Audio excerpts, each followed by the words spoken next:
Rod Serling. You're listening to the Zero Hour. Rest your eyes.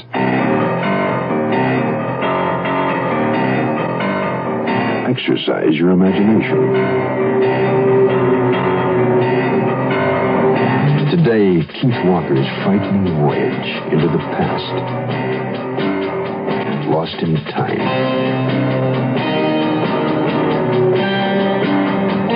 Starring Joe Campanella.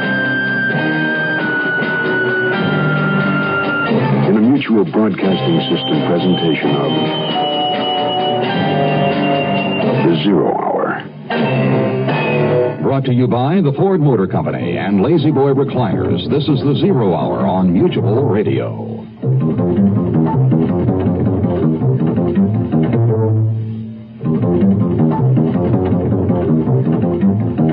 Hi, this is Jim Backus with a special announcement about an exciting Lazy Boy chair sale taking place at your Lazy Boy dealers now.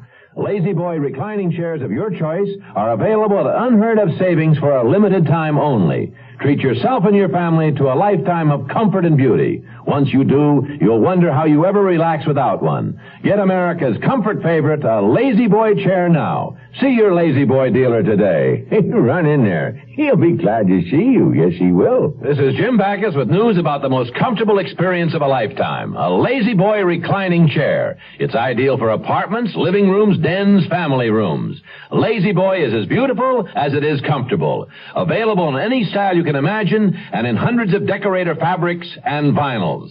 Make your favorite room a haven of gracious living. See your Lazy Boy dealer today. Hurry up. He's waiting. Run down there. Go. Yes, indeed.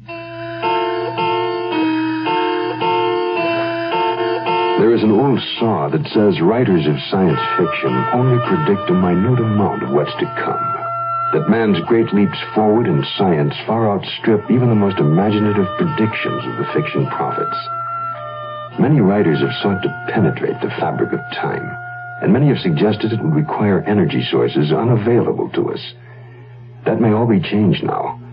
Modern lasers are the newest attempt of man to create massive energies equal to the sun.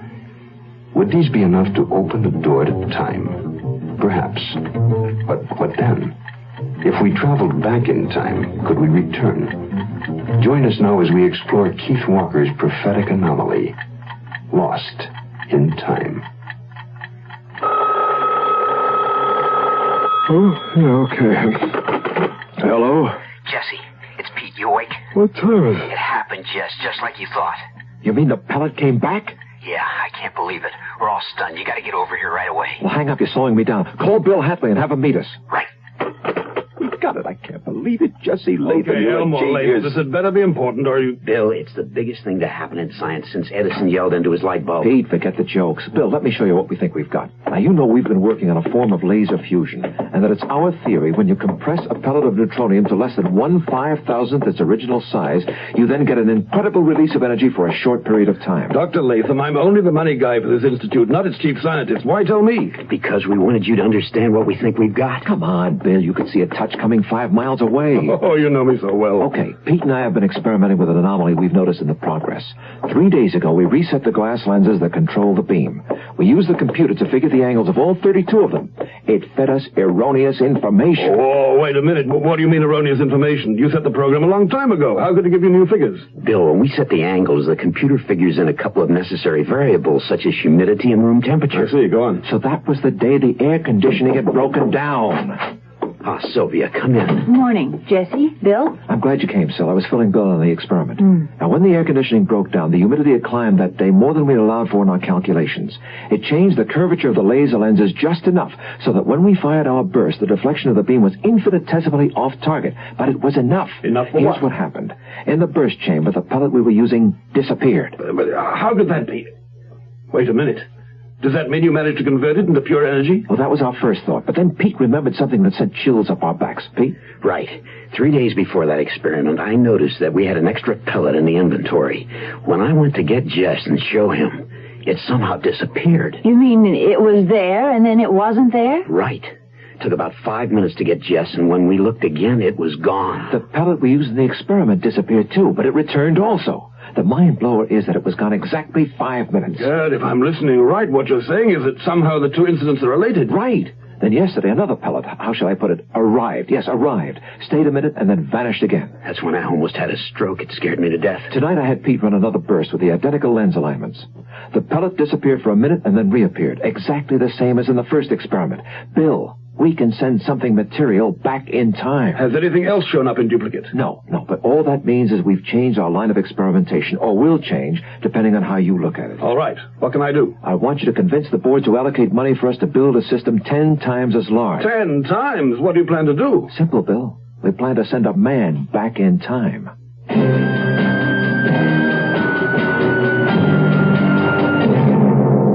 Welcome, ladies and gentlemen, to your local Ford dealer's Late Late Show and our feature presentation entitled It's Clearance Time. An all-star cast has been assembled for this year's show. You'll see Ford Ltd. in its lead role as the well-built, strong, quiet type.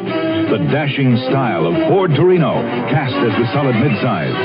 And though the parts are small, the performances are beautifully economical by the compact Maverick and back-to-basics Pinto.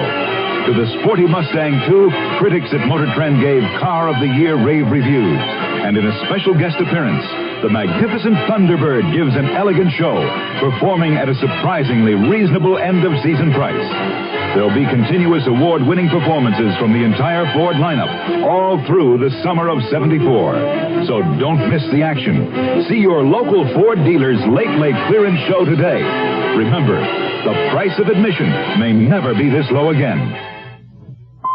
You're 17, 18. You've graduated from high school. You want to make something of yourself. But you don't have that something to make it with, like money for 4 years of college. What do? Well, you don't need 4 years of college to get a good job. Today, there's a crying need for technicians in exciting fields like oceanography, electronic data processing, health service, environmental control, forestry, and many others. Technicians earn twice the salary of the average high school graduate. Some even make more than 4-year college graduates. All you need is a year or two of technical training. To learn how you can become a technician, send for our free booklet. It's called 25 Technical Careers. Write Careers, Washington, D.C., 20202. If you can't afford 4 years of college, write Careers, Washington, D.C., 20202, and make something of yourself.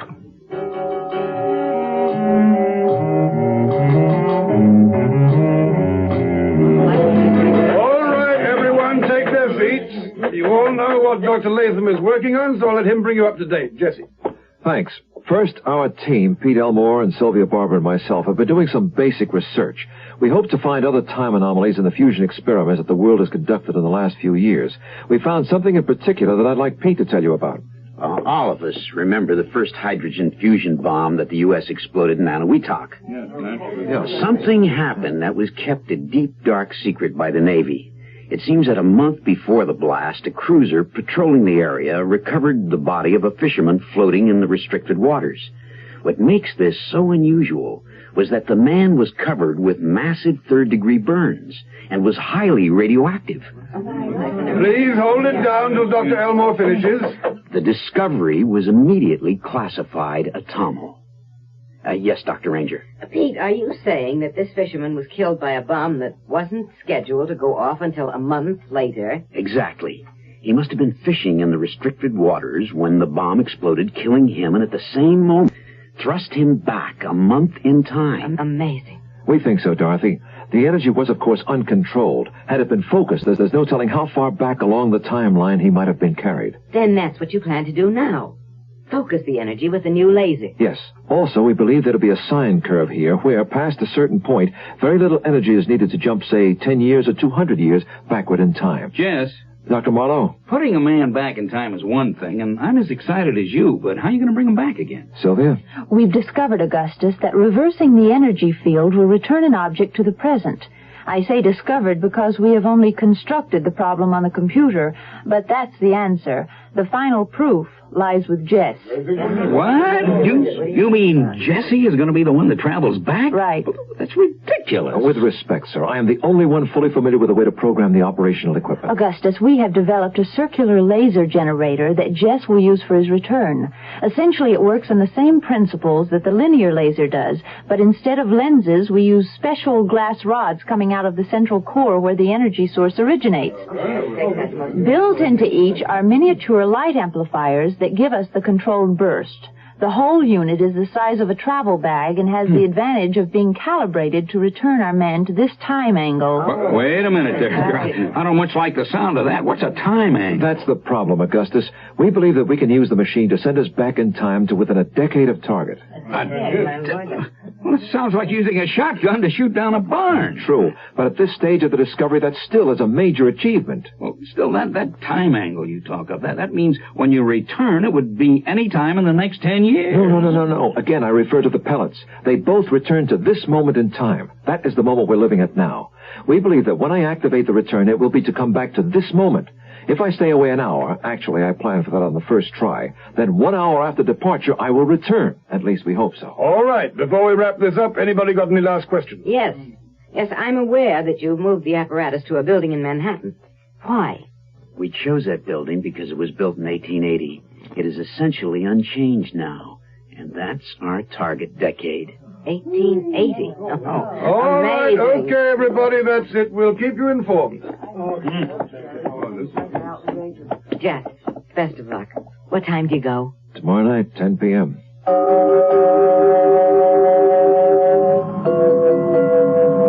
Jess? A little like Columbus.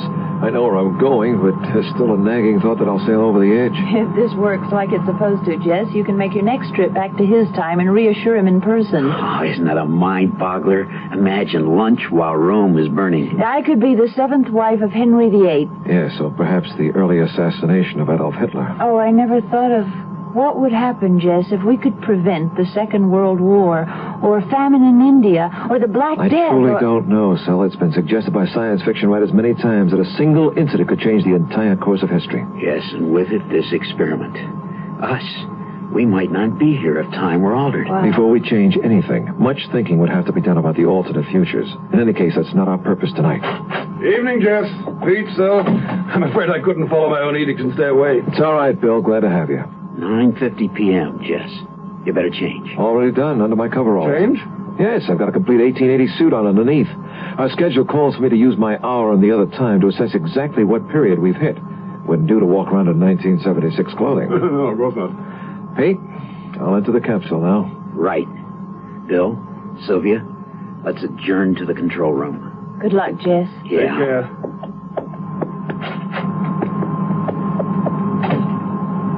Can you hear me, Jess? Roger. I'm ready. The portable generator is within the field. Stand by. I'm coming to full power. Now. 10 seconds to burst power. 8, 7, 6. Alignment. 3, 2, 1. Burst.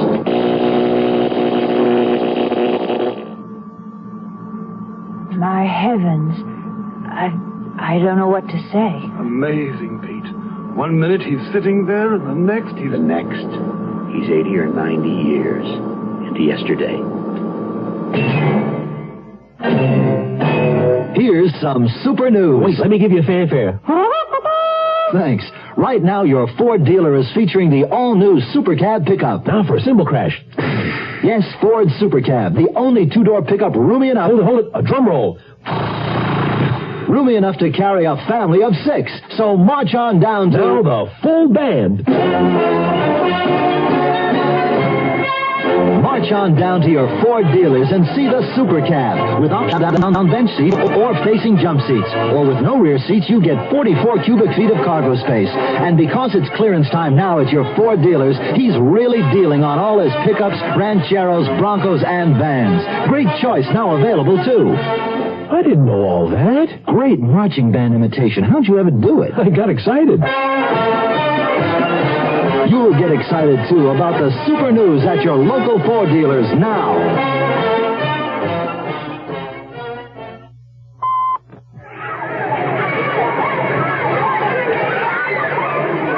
Leukemia is a disease of the blood-forming organs. It takes the lives of more children than any other disease known to man. It afflicts even more adults than children. At present, there is no cure. However, a great deal of progress has been made in the treatment of leukemia, and many doctors believe that if we can find a cure through research, it could well open the door to the cure for cancer. I'm Shirley Jones, national chairman of a program to raise funds for leukemia research through radio broadcasting.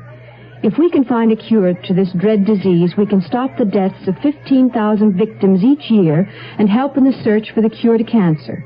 Today, radio stations across the country are fighting leukemia. Please help. Make your check payable to LSA for Leukemia Society of America and send it to LSA Hollywood 28, California. That's LSA Hollywood 28, California.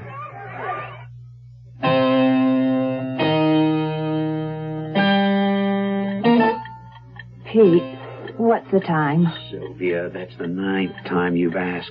It's 1:10 a.m. Oh, where is he? I don't like it, Pete. The experiment called for him to return at 11 p.m. He's long overdue. I know, but there's no telling what variables he ran into back then. Look, forgive the negative thinking, but what if he doesn't return? Can we retrieve him? Not without his help. He's got the time generator. Plus, there's no way to place him exactly in time. Well, what if something happened to the generator? Could we send him another? Same problem. We don't know where to send it. We could drop 100 in the decade, and still there'd be no way we could be sure it would reach him. All we can do is hope that he'll make it on his own. Pete, Sylvia, sit down. What's up, Bill? It's been almost 2 months now since Jess made his trip, and I've been doing some hard thinking, as I'm sure you two have. Sylvia hasn't left the lab. I don't know what to make of it, Bill. I've run 100 different programs through the computer, and I still can't find an answer as to how to locate Jess. Yes, well, I've got an idea. It's probably not a good one, but it's maybe a starting place. Why don't we check the library for the back issues of, say, 1880 to 1890? Great idea, Bill. He may have tried to communicate to us in some way. Okay, let's take our best shot. How are you coming, Sil? Exhausted. I've looked at so many papers, I'm getting newsprint on the eyeball. Oh, I know. I've been covering 1887 through 1890. New York was worse then, I think, than it is today. Depression, political chicanery, fighting over the Western Territories. So what's new? Well, this is the last one. December 31st of 1883. As soon as I finish this, it's home to a dark room. Oh my... Pete, look at this. What? Well, then, let me see. Oh, Pete. That's our Jessie. Yeah. Quick, get that copied. We gotta find Bill. Right. I wouldn't believe it if I wasn't looking at it. Amazing. I know. But since the fire didn't destroy the whole building, there was no reason to suspect. Here, let me read it. December 31st, 1883. Today, the newest skyscraper on the New York horizon was engulfed in flames. As the above picture shows, many people were able to escape the fire which consumed the 4 floors. For a short while, police held a Dr. Jess Latham. That explains how he managed to get his picture taken. However, the doctor was released after he satisfactorily explained his presence inside the burning structure. That must have been some explanation. I got it, Bill. Got what? Bill had a sheer stroke of genius. He sent me over to the building owners. They confirmed that when the building was rebuilt in 1884, old man Palmer laid a new cornerstone. Oh, bless the old traditions. So you think, Bill, that Jess may have left a message for us? I don't know, but it's the way Jess would think. I can't see how else he might figure he could contact us. What are we waiting for? Let's go dig up a message from the past.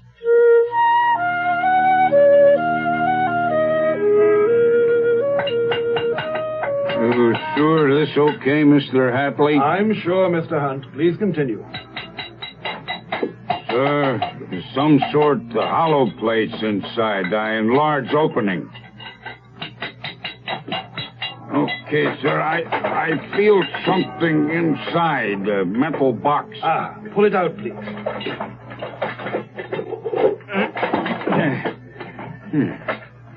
Thanks, Mr. Hunt. Would you please see that is repaired? Yes, sir.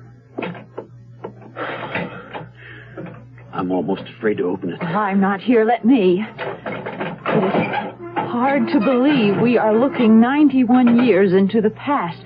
There's some papers here. Look very, very yellowed. Wait, here, it's here. Jess did it. Let me see. That's terrific. Phil, you read it. I'm too nervous. Yes. To my dearest colleagues, if you are reading this, it means you know most of the story. My arrival was without incident. One moment I was watching Pete, Sylvia, and Bill through the glass, and the next I found myself in the deserted storeroom of the building.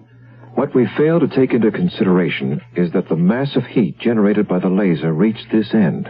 Before I could do anything, the room was on fire, and I had to abandon the time generator. So now I am trapped down time. The picture in the paper I arranged, hoping that you would research the period, although it nearly got me caught. As to my return, I have worked out a possible solution. Pete, I hope you're reading this, because if you are, you'll remember my cabin in Vermont where we fish. I have traveled to that area. It took almost a month, and it stands unclaimed in this time. It is my thought that you should move the laser to that area and transfer a new time generator to me. As we have discovered, we can hit a decade, but no closer. So it could take as much as 10 years before I am able to return, if at all. Nevertheless, I will travel to that area roughly every 2 months in hopes that you are successful. So, until we meet again, I'm yours most respectfully, Jesse Latham. The 2nd of February in the year of our Lord, 1884.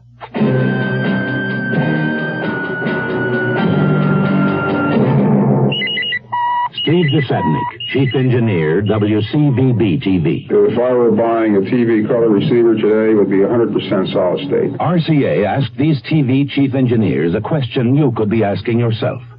If you were buying a color TV, would you pick a tube typeset or 100% solid state?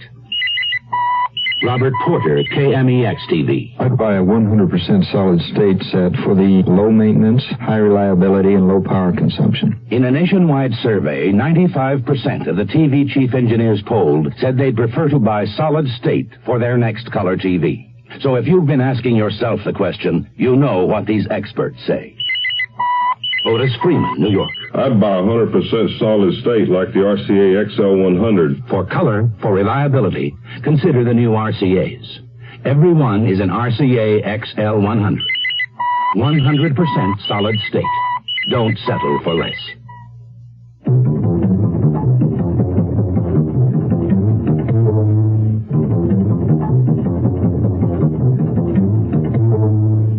I'm Rod Serling. Close your eyes, exercise your imagination, and join us again on our next presentation of The Zero Hour. Lost in Time is an original radio drama written by Keith Walker. Joe Campanella was heard as Jesse Latham. Featured in the cast, Charles Aitman, Peggy Walton, Richard Peel, Alice Reinhart, and Herb Vigran. Zero Hour, created by J.M. Kholos, directed by Don Hills, is produced in Hollywood for the Mutual Broadcasting System by Radio Productions Incorporated. Music composed and conducted by Stanley D. Hoffman, Roselle Sherman, associate producer. This has been a presentation of the Mutual Broadcasting System.